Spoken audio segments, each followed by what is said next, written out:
In the early hours of a chilly February morning in Cedar Falls, Iowa, the quiet calm of Ridgewood High School was shattered by the sound of shattering glass and the scrape of spray paint cans.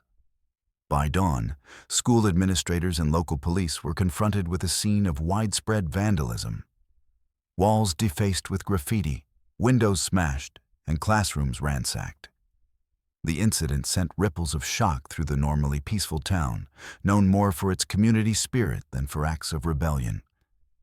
Within hours, police had apprehended a suspect, Lucas Bennett, a 16-year-old junior at Ridgewood High. Found nearby with paint-stained clothes and a backpack containing spray paint cans and markers, Lucas was taken into custody without resistance. His arrest left the community grappling with disbelief. How could a student from their own school carry out such a brazen act of destruction? Before we jump into the details of this gripping case, make sure to subscribe and hit that like button so you never miss an update. And I'm curious, what are your thoughts on how mental health and accountability should intersect in cases like this? Let me know in the comments below. At the Cedar Falls Police Department, Detective Sarah Cole began the preliminary questioning. Lucas, visibly shaken but composed, insisted his actions were not motivated by malice or rebellion, but were instead the result of his ongoing battle with mental illness. "I wasn't trying to hurt anyone," he told officers. I wasn't thinking straight." His words, though sobered by remorse, introduced a complex layer to the case, one that would dominate early media coverage and divide public opinion. Local news outlets quickly picked up the story, painting Lucas as a troubled youth overwhelmed by mental health struggles. Headlines highlighted his history of anxiety and depression, and community members were urged to consider the broader context behind the vandalism. At Ridgewood High, counselors reached out to students and staff, many of whom expressed shock and sadness rather than anger. "This isn't like Lucas," one teacher commented. "He's always been quiet, kept to himself, but never violent." The scene at the police station was tense. Lucas sat in a small interview room, his hands trembling slightly as he recounted his version of events. He spoke of feelings of isolation and confusion, claiming that his illness clouded his judgment that night. "It was like my mind was racing, and I couldn't stop it," he said. "I didn't mean to break the school. I just needed to get it out." His narrative, though fragmented, gained some initial sympathy from the officers present, who had seen similar cases where mental health played a significant role in juvenile offenses. Meanwhile, outside the station, the community's reaction was mixed. A group of parents and students gathered, some advocating for compassion and support for Lucas, others demanding accountability. "We have to protect our schools," one mother insisted. "Mental illness or not, this kind of destruction can't be allowed." Social media platforms buzzed with debates, some users sharing stories of their own struggles with mental health, while others questioned whether Lucas's claims were a convenient excuse. The police investigation quickly focused on the physical evidence at the scene. Forensic teams documented the damage, taking photographs of the graffiti tags emblazoned across hallways and classrooms. The tags contained cryptic messages and symbols, some interpreted as expressions of anger or frustration, while others seemed random or nonsensical. The extent of the damage was staggering, with repair estimates running into tens of thousands of dollars. Detective Cole's initial review of the evidence showed a disturbing picture. The spray paint cans found with Lucas matched those used in the vandalism, and his fingerprints were present on several surfaces. Yet the claim that his mental illness was the driving force behind the act required scrutiny. Mental health professionals were consulted to assess Lucas's condition, and early reports indicated a history of anxiety and depression, but no prior incidents suggesting violent or destructive tendencies. As the investigation unfolded, details about Lucas's personal life began to emerge. Teachers described him as a quiet, somewhat withdrawn student who struggled academically but was generally well-behaved. Friends noted his frequent mood swings and occasional bouts of isolation, but none recalled any indication he might resort to vandalism. Counselors at Ridgewood High had been aware of his mental health challenges and had provided support, though they admitted that Lucas had become more distant in recent months. The school community was left to grapple with the implications. Was Lucas's act a cry for help, a moment of mental health crisis that spiraled out of control? Or was there something deeper, perhaps more deliberate, behind the vandalism that had stunned their town? For many, the questions remained unanswered as they awaited further developments. At the police station, Lucas's demeanor during interviews was carefully observed. While he expressed remorse, there was an unsettling calmness in his voice that some officers found difficult to interpret. Was it genuine contrition, or a rehearsed narrative crafted to mitigate consequences? Detective Cole made notes of these subtleties, knowing that the investigation would need to delve beyond surface-level explanations. Community leaders called for a balanced approach. Cedar Falls Mayor Linda Harper urged residents to support mental health initiatives while also emphasizing the need for justice. We cannot ignore the impact of mental illness on our youth, but we also must uphold the safety and integrity of our schools, she stated at a press conference. The mayor's words resonated with many, reflecting the tension between empathy and accountability that defined the town's response. As the day wore on, Lucas remained in custody, his future uncertain. The initial shock of the vandalism had given way to a more complicated narrative, one that intertwined mental health, juvenile justice, and the challenges faced by communities confronting such crises. For Cedar Falls, the incident was a profound wake-up call, revealing vulnerabilities beneath the surface of their close-knit town. In the hallways of Ridgewood High, students whispered about the event, some expressing fear, others curiosity. The graffiti, now covered with protective plastic, served as a stark reminder of what had transpired. Teachers struggled to maintain normalcy, balancing lessons with discussions about respect, responsibility, and the consequences of actions. Lucas's arrest marked only the beginning of a long and difficult process. As the investigation continued, the town braced for revelations that might challenge their assumptions and test their capacity for understanding. For now, the image of a troubled teenager caught in the act of destruction and claiming mental illness as his defense dominated the conversation. An unsettling portrait of a community wrestling with the complexities of youth, crime, and mental health.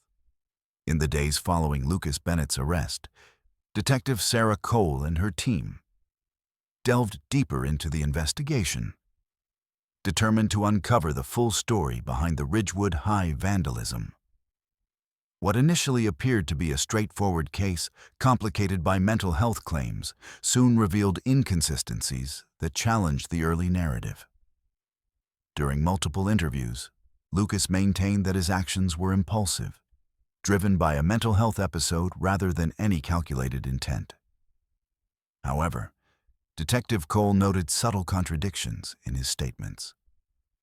For instance, Lucas described entering the school through a side door he claimed was unlocked, yet surveillance footage showed that door secured at the time.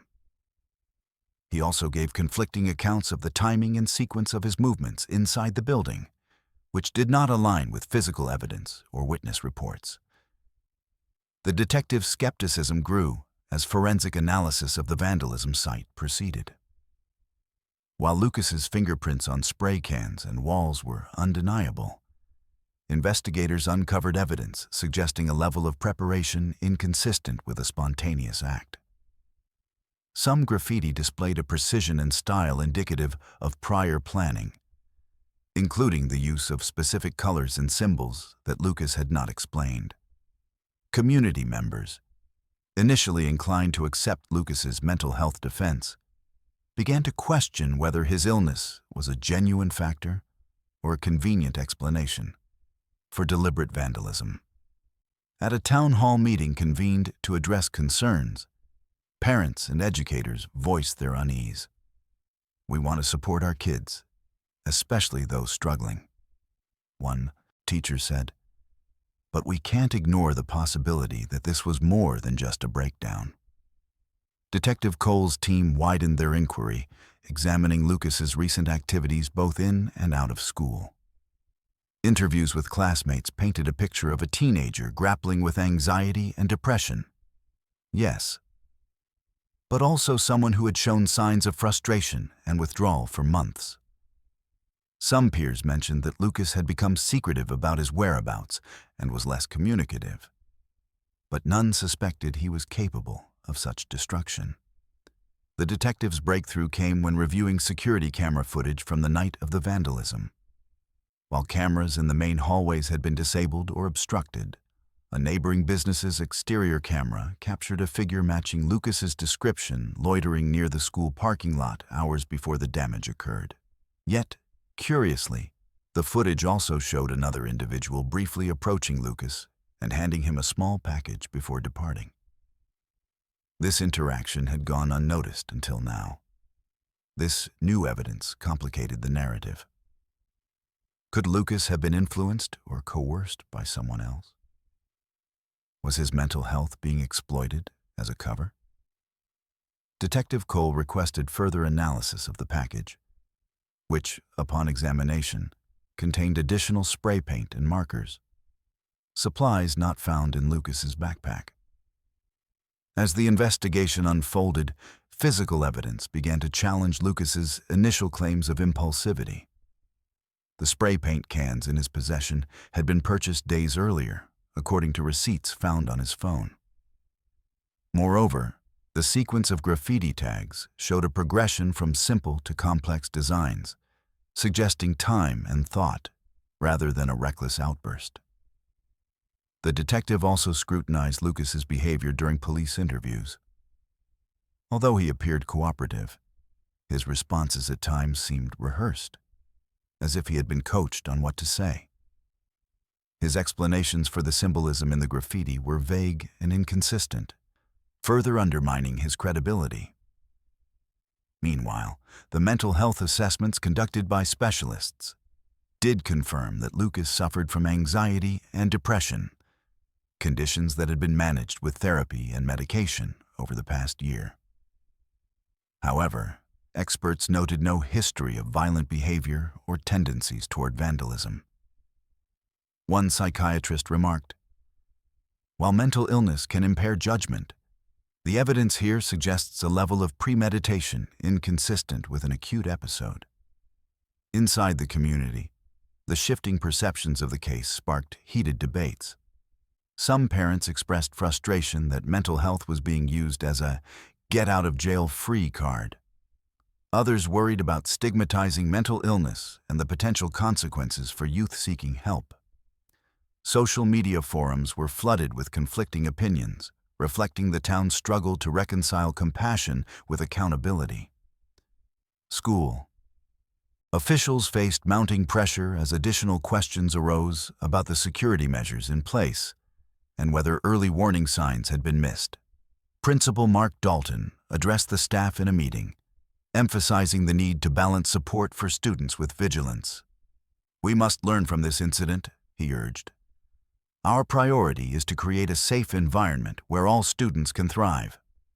Detective Cole's investigation also uncovered reports from teachers regarding Lucas's academic performance, which had declined steadily over the previous semester.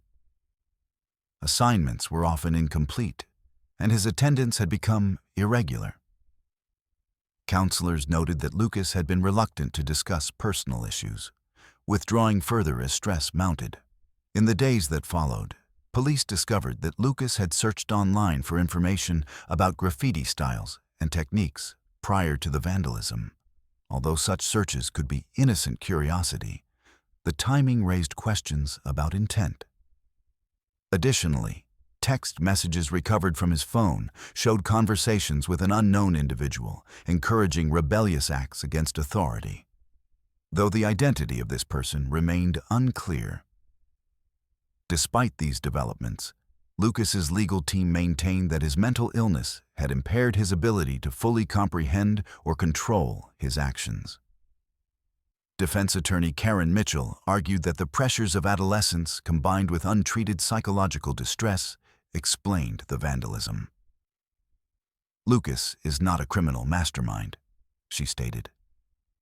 "He is a young person in crisis who made a terrible mistake." Prosecutors, however, prepared to counter this defense by highlighting the evidence of planning and external influences. They pointed to the purchase of materials days in advance, the staged nature of the graffiti, and Lucas's inconsistent statements as indicators of culpability beyond a simple mental health episode. As the investigation progressed, Detective Cole remained cautious but determined. "Our job is to uncover the truth," she remarked. "Mental health is an important factor, but it cannot be a shield against responsibility if the evidence shows otherwise." Behind closed doors, Lucas's family wrestled with the unfolding reality.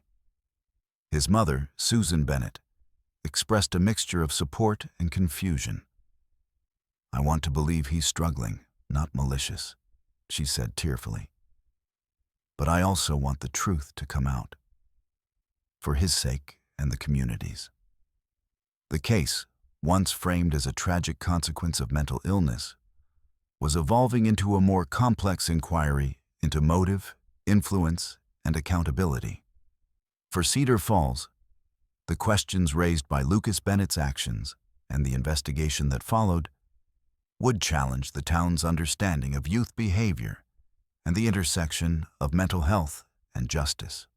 Lucas Bennett's world, once confined to the corridors of Ridgewood High and the quiet streets of Cedar Falls, began to unravel as investigators peeled back layers of his personal history. What had seemed like a sudden act of desperation now hinted at deeper struggles, shaped by family dynamics and internal battles that few had fully understood. Born to Susan and David Bennett, Lucas had grown up in a household marked by love but also tension. His parents, both working professionals, maintained high expectations for their only child, emphasizing academic achievement and social responsibility. Yet beneath the surface, cracks appeared.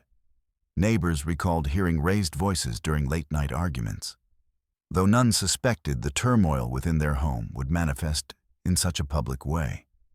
Teachers described Lucas as a student who had once shown promise, but gradually withdrew from enthusiasm towards school. His grades slipped from average to below passing in several subjects, and his interactions with peers grew increasingly limited. "He used to be polite and engaged," said Ms. Harper, his English teacher. "But over the last year he became distant, often staring out the window and missing deadlines." Lucas's struggles with anxiety and depression were well documented within the school system. Counselors had worked with him intermittently, providing support and referrals to external therapy. Yet, as his condition worsened, so did his isolation. Classmates recalled that Lucas stopped attending social events and avoided group projects. "He just disappeared from our circle," shared one classmate. "We didn't know how bad things were." At home, the atmosphere was equally fraught. Susan Bennett confessed to detectives that while she had noticed changes in Lucas's behavior, mood swings, irritability, and withdrawal, she felt ill-equipped to intervene. "We tried to help him," she said, her voice trembling. "But sometimes it felt like we were losing him, and we didn't know how to reach him." David Bennett, Lucas's father, was described by friends as a stern man who valued discipline and order. Though he cared deeply for his son, his approach to parenting was sometimes rigid. Family friends noted that David's insistence on academic success and conformity may have intensified Lucas's internal conflicts. He wanted Lucas to be a model student, one friend explained. But Lucas was struggling in ways that weren't visible. Socially, Lucas's world was shrinking. While he had a small group of friends early on, his interactions dwindled as his mental health declined. Peers observed that he became increasingly secretive about his activities outside school, often retreating into solitude. His parents admitted they were unaware of the full extent of his social withdrawal until the vandalism incident forced the truth into the open.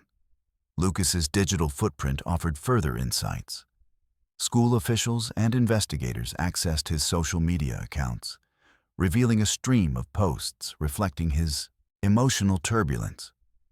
Messages ranged from expressions of loneliness and frustration to cryptic references about feeling misunderstood and trapped. "No one sees me for who I really am," one post read. Another lamented, "Just want to disappear."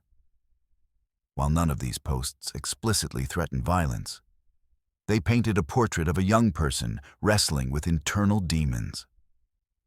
Friends recalled moments when Lucas spoke about feeling overwhelmed but never hinted at plans for destructive behavior. "He was hurting," a close friend said, "but I don't think any of us saw it coming." The complexity of Lucas's mental health was evident in the records from his therapy sessions. Mental health professionals noted his diagnosis of generalized anxiety disorder and major depressive disorder, conditions that had been managed with varying success. Treatment included cognitive behavioral therapy and medication, but attendance was inconsistent. Lucas sometimes resisted therapy, expressing skepticism about its effectiveness. School counselors reported that Lucas's attendance in therapy sessions was sporadic, often missing appointments without explanation. This pattern suggested a struggle not only with his symptoms, but also with accepting help. His reluctance to open up may have been compounded by feelings of shame and fear of judgment. Amid these challenges, Lucas's relationship with his parents was strained. While Susan sought to be supportive, David's frustration sometimes led to confrontations. Family therapy sessions revealed communication breakdowns. With Lucas feeling pressured to meet expectations he found unattainable. "I never felt like I could be honest with my dad," Lucas confided in a therapist. "He just wants me to be perfect." This familial tension, combined with his worsening mental health, created a volatile environment. Experts familiar with adolescent psychology noted that such dynamics could exacerbate symptoms and contribute to risky behaviors. When young people feel isolated both inside and outside their homes, their coping mechanisms can falter, explained Dr. Emily Harris, a clinical psychologist not involved in the case. It's a dangerous crossroads. At school, efforts to support Lucas were hampered by his withdrawal. Teachers and counselors reported attempts to engage him in academic and social activities, but his responses were minimal. Some educators expressed regret that more proactive measures had not been taken earlier. "We saw the signs," one counselor admitted, "but sometimes the system isn't equipped to intervene effectively before a crisis." Lucas's social media activity revealed more than just his emotional state. It hinted at his search for identity and belonging. He had joined several online groups. Some focused on mental health support, others centered around alternative music and youth culture. While these communities provided outlets for expression, they also exposed him to negative influences and echo chambers of despair.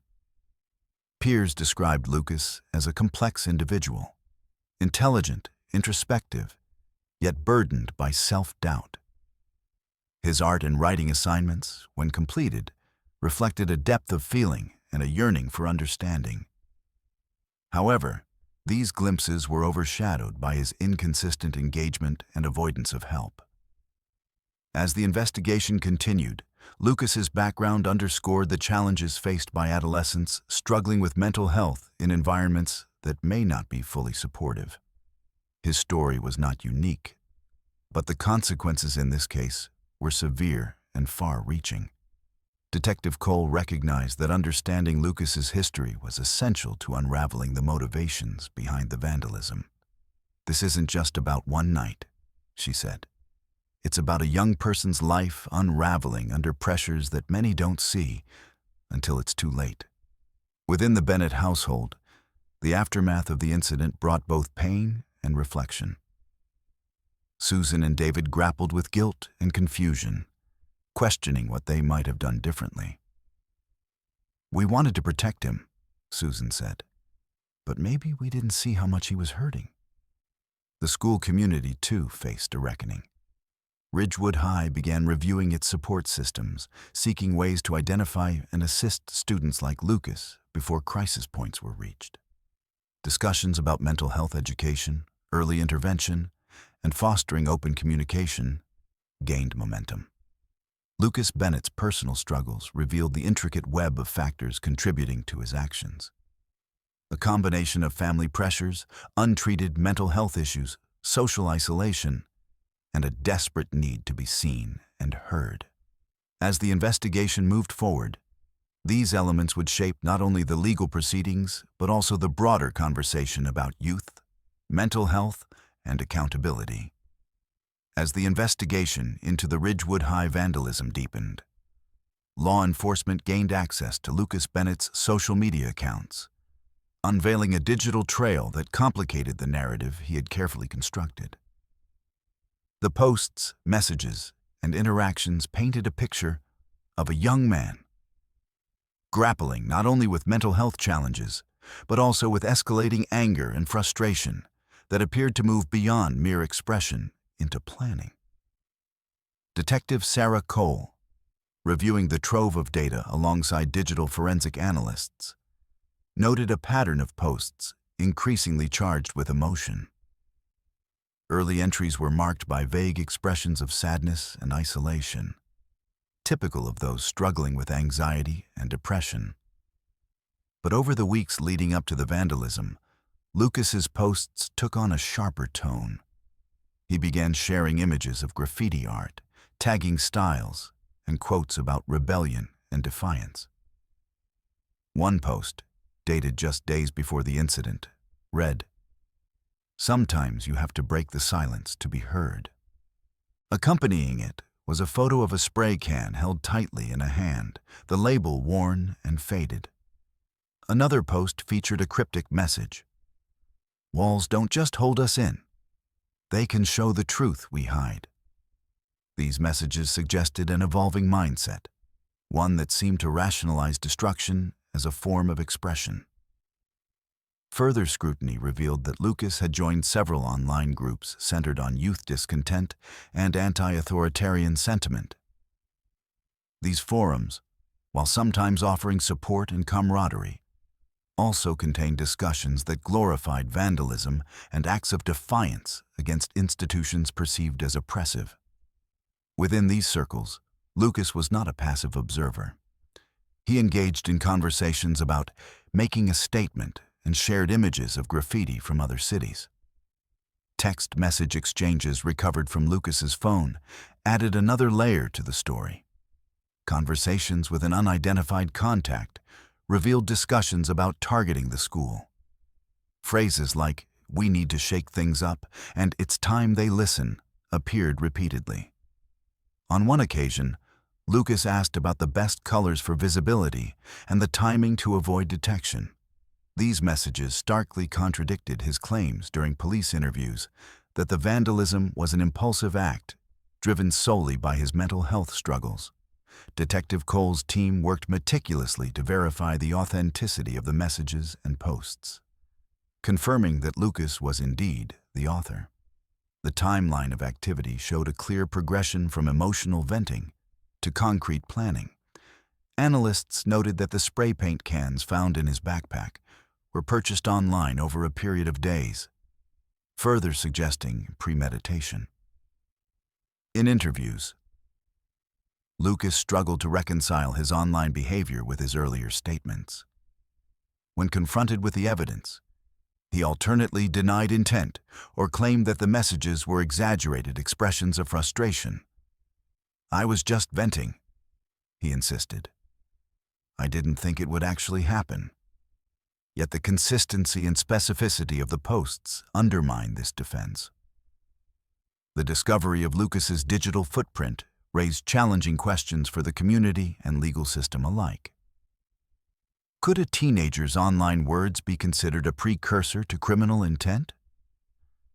How should mental health factors be weighed against evidence of planning and communication? These debates intensified as news of the findings spread. At Ridgewood High, administrators were alarmed by the content uncovered. Principal Mark Dalton acknowledged, "We were unaware of the extent to which Lucas was engaging with these online communities. It highlights how much more vigilant we need to be in monitoring and supporting our students." Parents expressed concern not only about Lucas's actions, but also about the influence of online environments. "Kids can get lost in these groups," said one mother. "It's hard to know what they're exposed to or how it affects them." School counselors recommended increased education about digital literacy and the risks of extremist online content. Legal experts weighed in on the implications of the social media evidence. Prosecutor James Reynolds emphasized its significance in establishing intent. "These posts demonstrate that Lucas was not simply acting out of a moment of mental instability," Reynolds argued. "There was a calculated effort to send a message through vandalism." Conversely, defense attorney Karen Mitchell cautioned against overinterpreting online activity. "Adolescents often express their frustrations online in ways that are dramatic or hyperbolic," she said. "This does not necessarily translate to criminal intent. We must consider the context of Lucas's mental health and emotional state." As the investigation progressed, the forensic team also analyzed the style and content of the graffiti itself. Experts noted that some of the tags mirrored images and phrases found in Lucas's posts and the online groups he frequented. The consistency between his digital persona and the vandalism at Ridgewood High strengthened the case for premeditation. Detective Cole's team expanded their focus to identify the person or persons behind the messages encouraging Lucas's actions. The unknown contact in the text messages remained elusive, prompting further digital forensics and outreach to online platforms. The possibility of external influence or manipulation added complexity to the case. Meanwhile, Lucas's demeanor during questioning evolved. Initially cooperative, he became defensive when the social media evidence was presented. His narrative shifted, at times acknowledging his frustrations but denying responsibility for the planning. "I didn't want to hurt anyone or cause all this damage," he said. "I just wanted to be heard." Counselors and mental health professionals involved in the case assessed Lucas's psychological state in light of the new information. While his diagnoses of anxiety and depression remained valid, experts noted that the presence of planning and engagement with rebellious online communities suggested a more nuanced profile. Some speculated that feelings of alienation and anger might have been channeled into a misguided attempt to assert control. Community reactions to the revelations were mixed. Some residents expressed greater concern, viewing Lucas as more culpable than previously believed. Others emphasized the need for compassion and understanding of the pressures faced by youth in the digital age. Social media debates highlighted the challenges parents and educators face in monitoring and guiding adolescents' online activity. In the school, discussions about mental health support intensified. Counselors advocated for enhanced programs addressing online influence and emotional regulation. Principal Dalton committed to implementing workshops and increasing staff training to better identify warning signs in students' behavior and digital engagement. Detective Cole reflected on the broader implications of the case. "This investigation is not just about one incident," she said. "It's about how mental health, social media, and youth culture intersect in ways that can have serious consequences. Our goal is to understand all facets to ensure safety and support for our community. As the evidence mounted, the narrative surrounding Lucas Bennett's actions shifted from a spontaneous outburst born of mental illness to a more calculated act influenced by his digital world. The line between expression and intent blurred, posing difficult questions for the justice system and the community alike. For Lucas, the exposure of his online activity marked a turning point.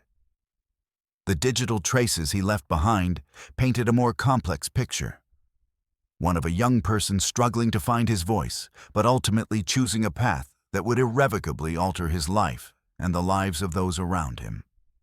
As Detective Sarah Cole and her team pieced together the evidence surrounding Lucas Bennett's actions at Ridgewood High, a clearer picture of motive and planning began to emerge. Beyond the troubling social media posts and digital communications, investigators uncovered a network of interactions and purchases that pointed to a deliberate effort to execute the vandalism, not merely an impulsive act driven by mental health struggles.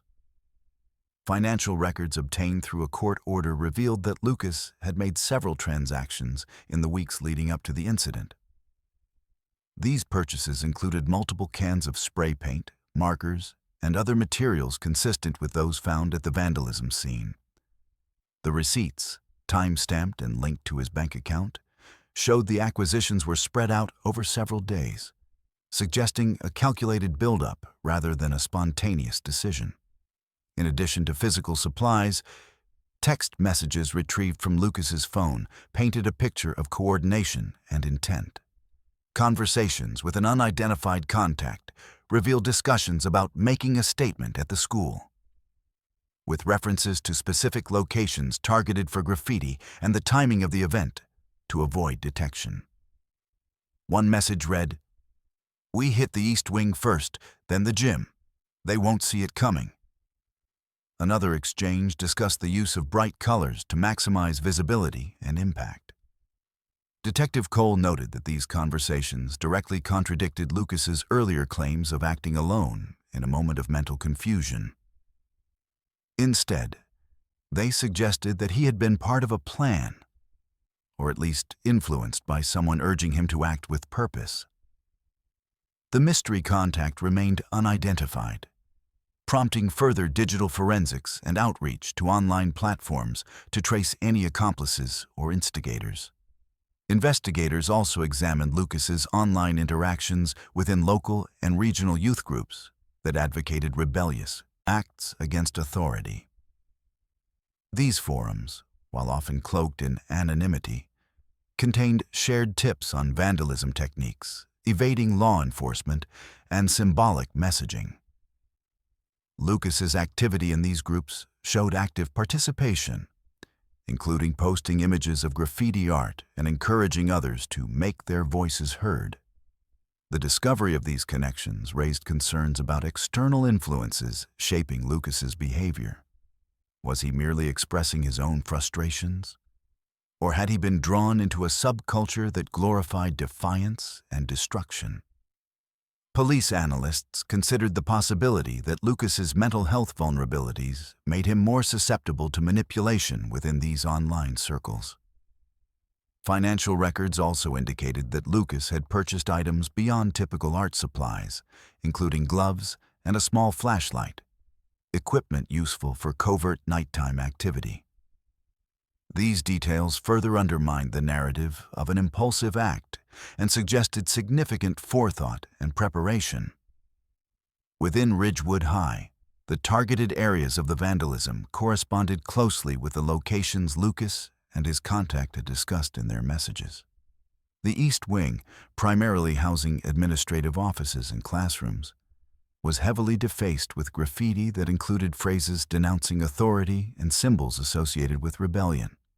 The gymnasium, another focal point, bore large tags and abstract designs that appeared to be carefully planned rather than random acts of destruction. Forensic analysis also revealed traces of paint on Lucas's clothing and hands consistent with the colors and brands used in the vandalism, reinforcing the connection between the purchases and the actual damage. Investigators documented smudges and fingerprints matching Lucas's prints on various surfaces, further linking him to the physical act. Despite mounting evidence, Lucas's defense maintained that his mental illness impaired his judgment, rendering him unable to fully grasp the consequences of his actions.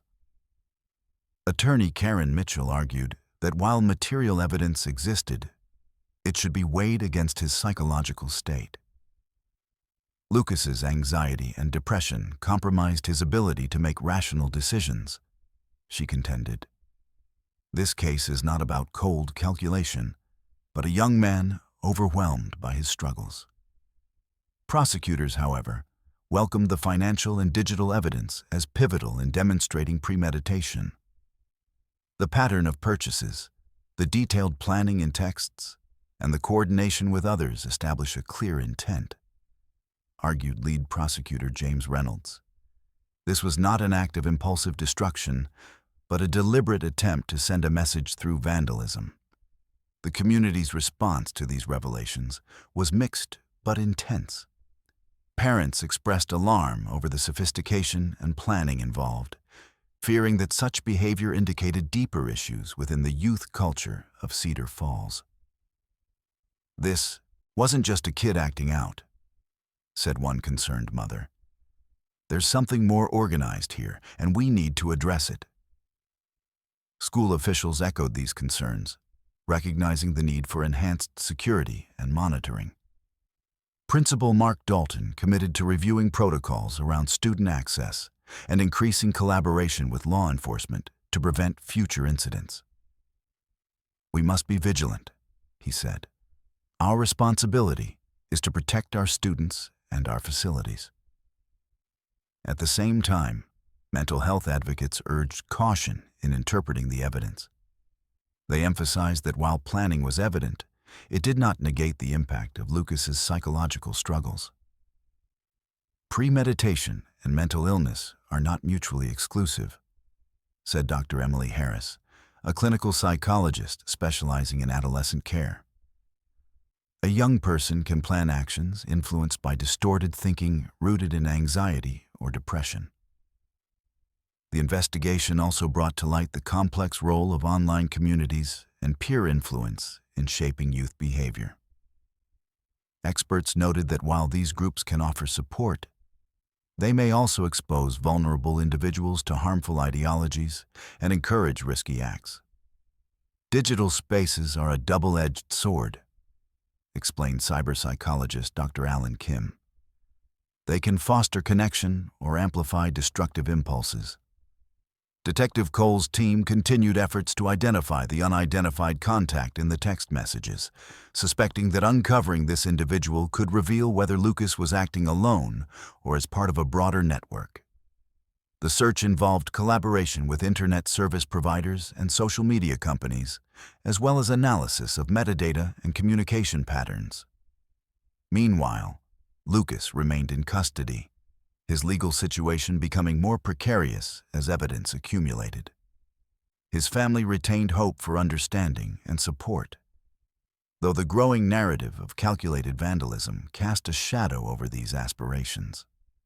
Within Ridgewood High, the damaged areas were cordoned off, with repair crews working to restore the school's appearance. Students and staff grappled with the emotional impact of the incident, balancing feelings of betrayal, fear, and empathy. Discussions about the factors leading to the vandalism became central in classrooms and counseling sessions, as the community sought to learn and heal. As the investigation progressed, the convergence of financial data, digital communications, and physical evidence painted a compelling case that Lucas Bennett's vandalism was not a spontaneous outburst, but a premeditated act influenced by external forces and personal turmoil. The challenge for the justice system would be to navigate this complex interplay of intent, influence, and mental health in determining accountability. Detective Cole reflected on the case's evolving nature. "We're uncovering a story that goes beyond a single act of destruction," she said. It's about how a young person's struggles intersect with external pressures and choices that have lasting consequences. For him and for the community. Lucas Bennett's formal charging marked a pivotal moment in the unfolding saga that had gripped Cedar Falls. The teen faced multiple counts of property damage and destruction, with prosecutors framing the case as one of deliberate vandalism rather than a momentary lapse fueled solely by mental illness. The community's reactions were immediate and divided, reflecting the complexities of the accusations and the challenges of balancing justice with compassion. At the courthouse steps, a crowd gathered, some holding signs advocating for mental health awareness and support, others demanding accountability and stricter consequences. Parents, students, and local activists voiced their opinions, underscoring the case's emotional resonance within the town. "We have to support our kids," a local teacher said during a rally, "but we also need to hold them responsible when lines are crossed." The prosecution's case was built around the mounting evidence of premeditation and planning. Lead prosecutor James Reynolds emphasized Lucas's purchases of spray paint and supplies, his coordination with unknown contacts, and the incriminating digital footprint left across social media and text messages. This was not a reckless act of desperation, Reynolds told reporters. It was a calculated effort to damage property and disrupt the school community.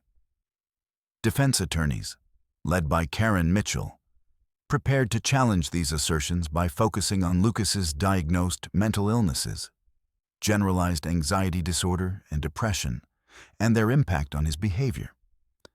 Mitchell argued that while evidence of planning existed, it must be contextualized within Lucas's compromised psychological state. "Mental illness can impair judgment and impulse control," she said.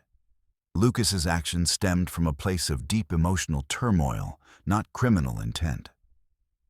Within the legal preparations, a central point of contention was the concept of diminished responsibility.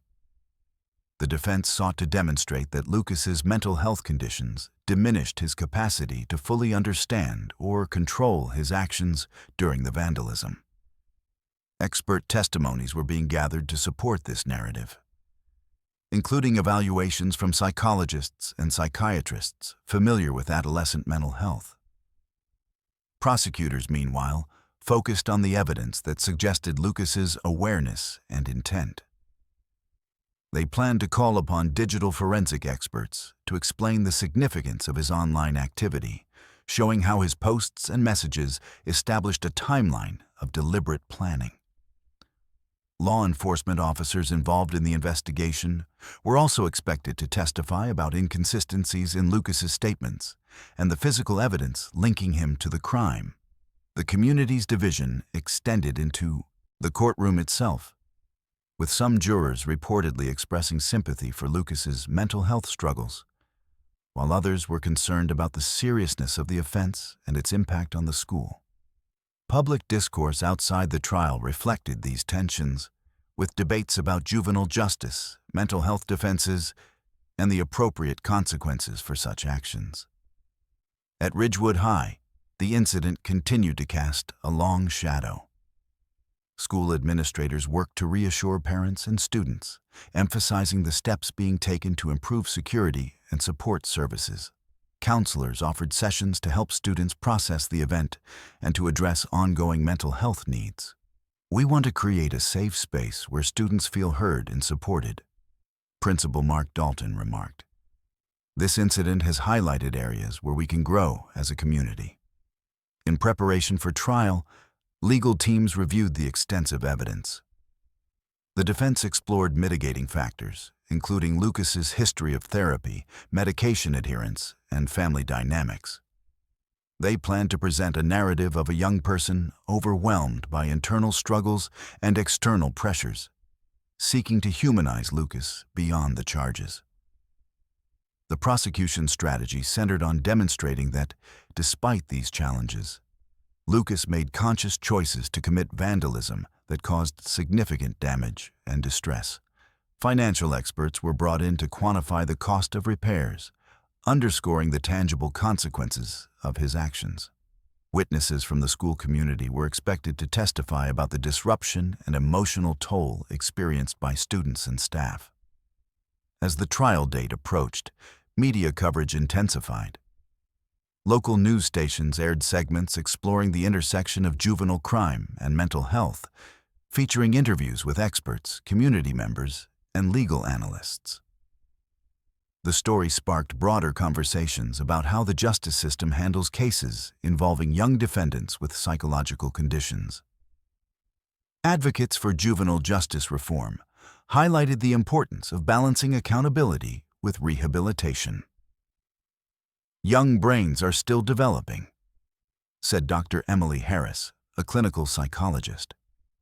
"Sentencing should consider the potential for growth and change, especially when mental health is involved." Others argued for stricter consequences to deter similar acts and maintain school safety.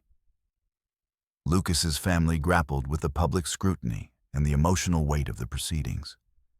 Susan Bennett expressed hope that the legal process would lead to understanding and support for her son. "He's not perfect," she said, "but he deserves a chance to heal and learn from this." Community leaders called for unity and reflection. Mayor Linda Harper urged residents to consider both the need for justice and the importance of mental health resources. "This case challenges us to look closely at how we support our youth," she stated. "We must work together to prevent such incidents and promote healing." In the courtroom, expert testimonies were scheduled to shed light on the complexities of adolescent mental health and its influence on behavior. Psychiatrists plan to discuss Lucas's diagnoses and the extent to which his conditions could affect decision-making and impulse control. Digital forensic analysts prepared to present detailed accounts of the social media and messaging evidence. Detective Cole's testimony was anticipated to be central, outlining the investigative process, the evidence collected, and the inconsistencies in Lucas's statements. Her insights aimed to establish a clear timeline and connect the dots between planning and execution. The trial promised to be a nuanced examination of the intersections between mental health, juvenile justice, and community safety. For Cedar Falls, the proceedings would not only determine Lucas Bennett's fate, but also shape ongoing conversations about how to address similar challenges in the future. Throughout the preparation and early stages of the trial, the tension between empathy and enforcement remained palpable. The community awaited a resolution that balanced the need for accountability with recognition of the underlying issues that had contributed to the vandalism. In the meantime, the story of Lucas Bennett continued to unfold.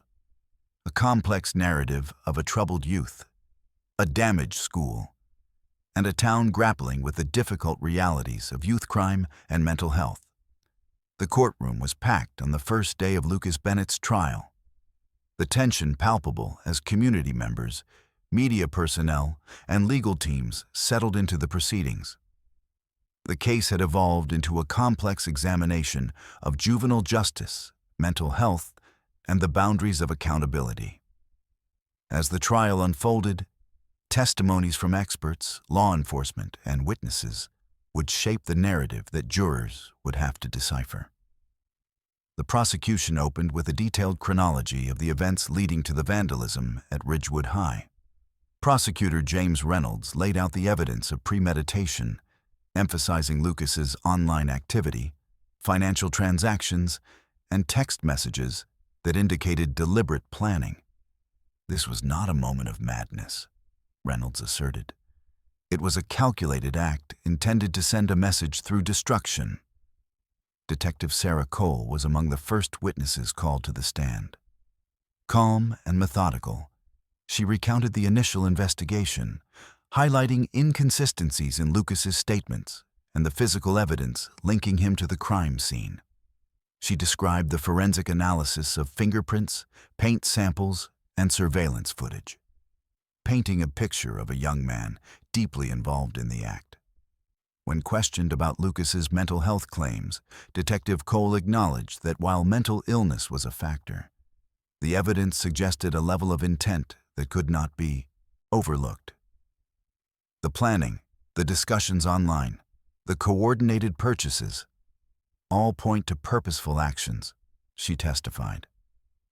The prosecution then introduced digital forensic analysts who presented detailed findings from Lucas's social media accounts and phone records.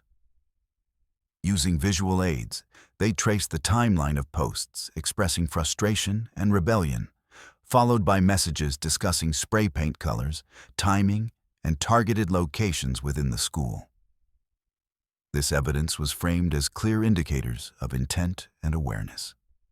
In contrast, the defense called upon mental health professionals to provide context for Lucas's behavior. Psychiatrist Dr. Karen Fields testified about the impact of generalized anxiety disorder and depression on adolescent decision-making. She explained how these conditions could impair impulse control, judgment, and the ability to foresee consequences. Lucas was struggling with significant emotional distress, Dr. Fields said. His actions, while regrettable, were influenced by his compromised mental state. Dr. Fields spoke at length about adolescent brain development, emphasizing that the prefrontal cortex, the region responsible for impulse control and reasoning, is not fully mature in teenagers. She argued that this neurological factor, combined with Lucas's mental health issues, diminished his capacity to act with full intent. This does not excuse the behavior, she clarified, but it provides essential context for understanding it.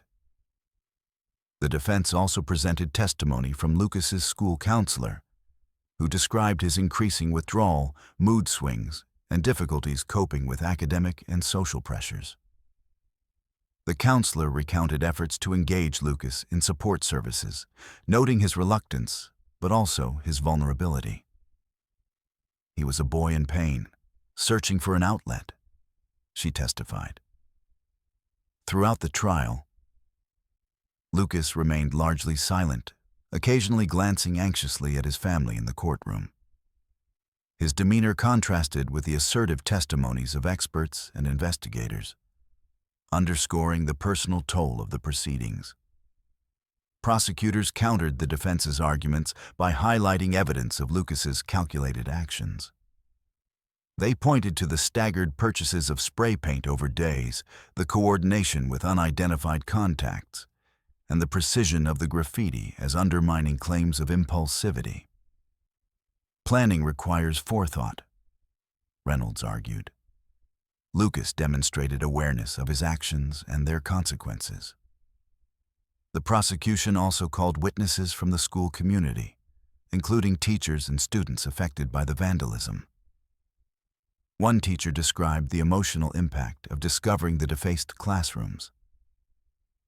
It felt like a betrayal, like our safe space had been violated. A student witness recounted the fear and confusion that spread among peers in the aftermath. Defense attorneys attempted to humanize Lucas by presenting character witnesses who spoke to his intelligence, creativity, and prior kindness. A longtime family friend testified, "Lucas has always been sensitive and thoughtful.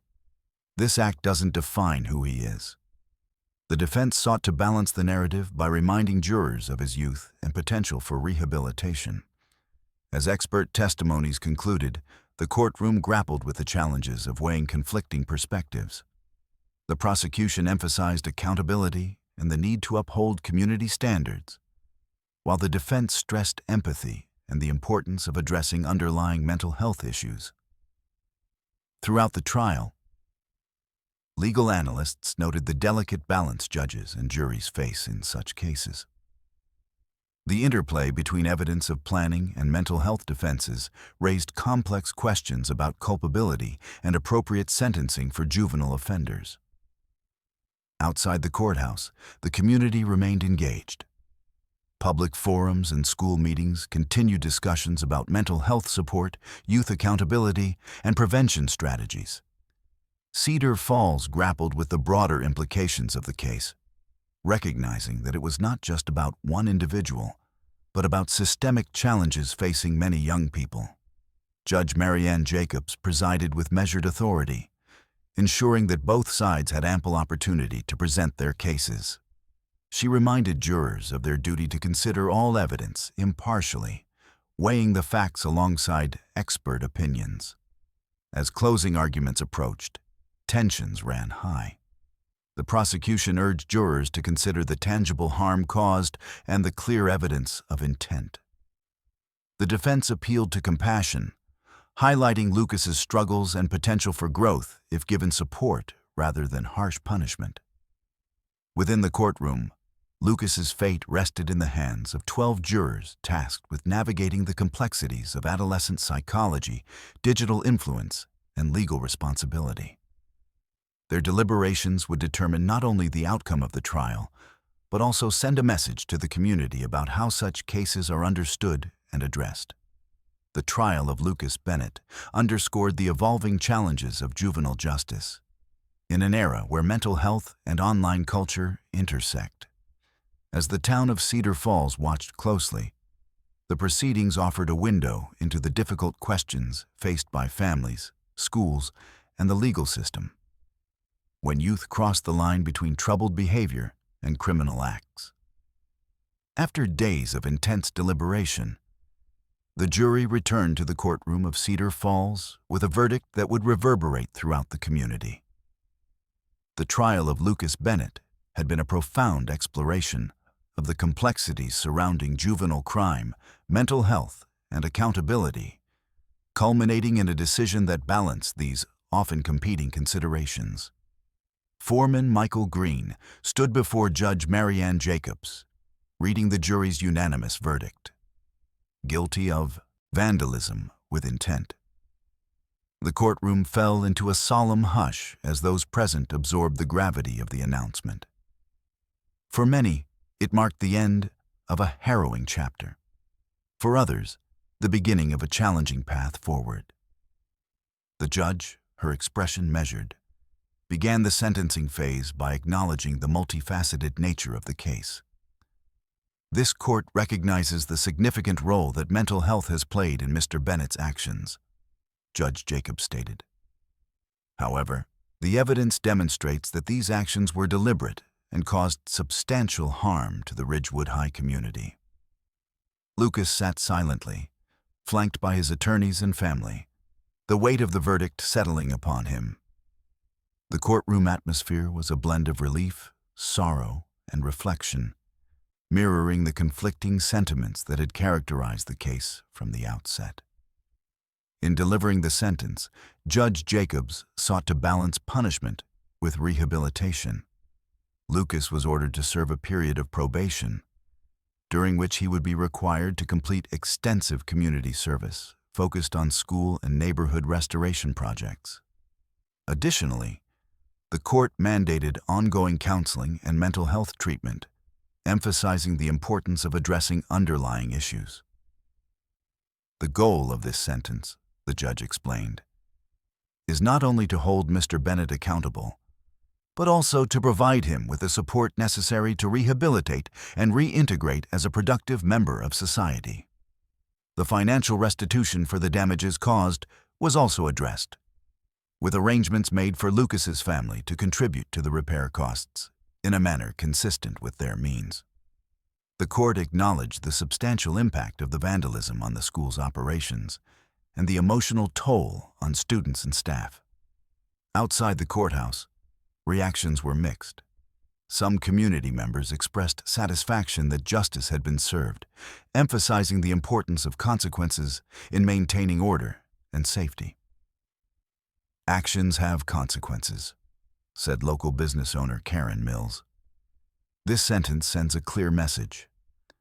Others voiced concerns about the severity of the consequences for a juvenile with documented mental health challenges.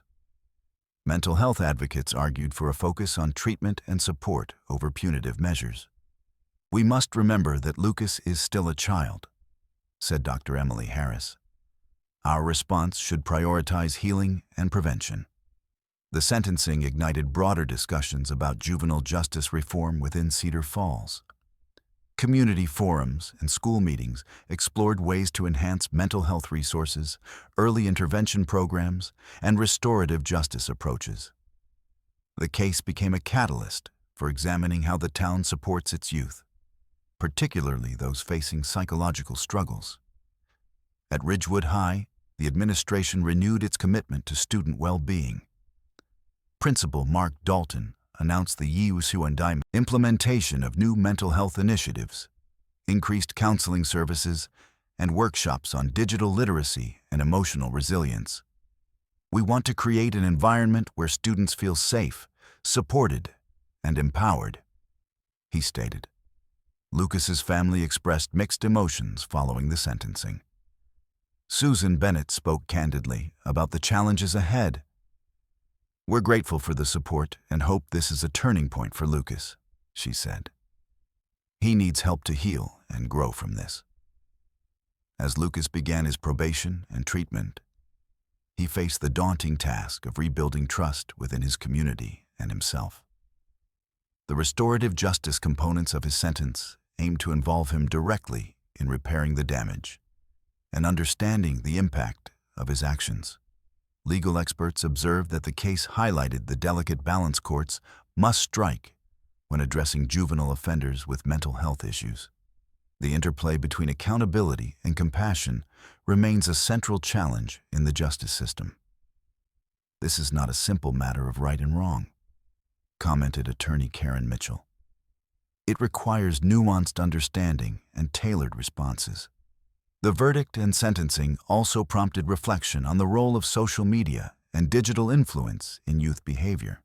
Schools and parents became increasingly aware of the need to monitor and guide online interactions, recognizing their potential to both support and endanger vulnerable adolescents. In the months following the trial, Lucas's case continued to resonate within Cedar Falls. It served as a reference point in ongoing debates about juvenile justice policies, mental health funding, and community engagement. The town grappled with how to prevent similar incidents and better support at-risk youth. For Lucas, the journey was just beginning. His compliance with court-ordered counseling and community service would be closely monitored, with the hope that these measures would foster growth and rehabilitation. The court's emphasis on treatment underscored the recognition that punishment alone was insufficient. As Cedar Falls moved forward, the legacy of the Ridgewood High vandalism and Lucas Bennett's case remained a complex tapestry of accountability, empathy, and the quest for understanding. The community's response reflected a broader societal challenge: how to navigate the intersections of youth, mental health, and justice in a way that promotes safety, healing, and hope. In the months following the trial and sentencing of Lucas Bennett, the small community of Cedar Falls found itself at the center of a broader conversation about the intertwined challenges of juvenile crime, mental health, and the digital age. Lucas's case became more than a singular event. It evolved into a catalyst for change, reflection, and ongoing debate. As Lucas began court-mandated therapy and community service, mental health professionals monitored his progress closely. His therapy sessions focused not only on managing anxiety and depression, but also on developing coping strategies and addressing the influence of the online groups that had played a role in his actions. Counselors worked to rebuild his sense of self-worth and connection to the community, aiming to prevent future crises. The restorative justice component of his sentence required Lucas to participate actively in repairing the damage he had caused. Working alongside local volunteers and school staff, he helped repaint walls, clean graffiti, and engage with students and teachers in dialogue sessions about accountability and healing. These efforts were challenging but vital steps toward reconciliation. Within Cedar Falls, the incident sparked a wave of initiatives aimed at preventing similar occurrences. Ridgewood High expanded its mental health resources, hiring additional counselors and implementing programs focused on emotional resilience and digital literacy. Workshops were held for students and parents alike, emphasizing the risks and realities of online communities that can foster rebellious or destructive behavior. The school also established peer support groups and increased training for teachers to recognize signs of mental distress and social withdrawal. Principal Mark Dalton credited these efforts with fostering a more open and supportive environment. "We want students to feel safe talking about their struggles before they reach a breaking point," he explained. Community organizations stepped up as well, partnering with local government to enhance youth outreach programs. These initiatives included after-school activities, mentorship opportunities, and forums addressing mental health stigma. Mayor Linda Harper emphasized the importance of these efforts in her public statements, urging residents to work together to create a nurturing environment for all young people. The case also ignited discussions about the role of social media in juvenile behavior. Parents and educators grappled with how to monitor online activity without infringing on privacy or autonomy. Cybersecurity experts and psychologists collaborated to offer guidance on promoting healthy digital habits and recognizing warning signs of harmful influences. Legal professionals and policymakers examined the implications of Lucas's case for juvenile justice reform. The balance between accountability and rehabilitation remained a focal point, with advocates pushing for increased funding for mental health services within the justice system and schools. Debates surfaced about sentencing guidelines for juveniles and the integration of restorative justice practices. Lucas's story became a reference in these discussions, illustrating both the potential and limitations of the current system. His experience underscored the need for early intervention and comprehensive support to address the root causes of youth offenses. Experts highlighted that addressing mental health proactively could reduce the likelihood of similar incidents. Despite the progress, challenges persisted. Some community members remained concerned about safety and the adequacy of resources. Questions lingered about how to identify at-risk youth before crises and how to navigate the complexities of adolescent development in a rapidly changing digital landscape. Lucas himself faced the ongoing task of rebuilding trust and forging a new path. His compliance with therapy and community service was closely observed, with many hoping that he could emerge from this episode as a stronger, more self-aware individual. While the road ahead was uncertain, his journey embodied the broader struggles and hopes of Cedar Falls. The legacy of the Ridgewood High vandalism extended beyond the physical repairs and legal outcomes.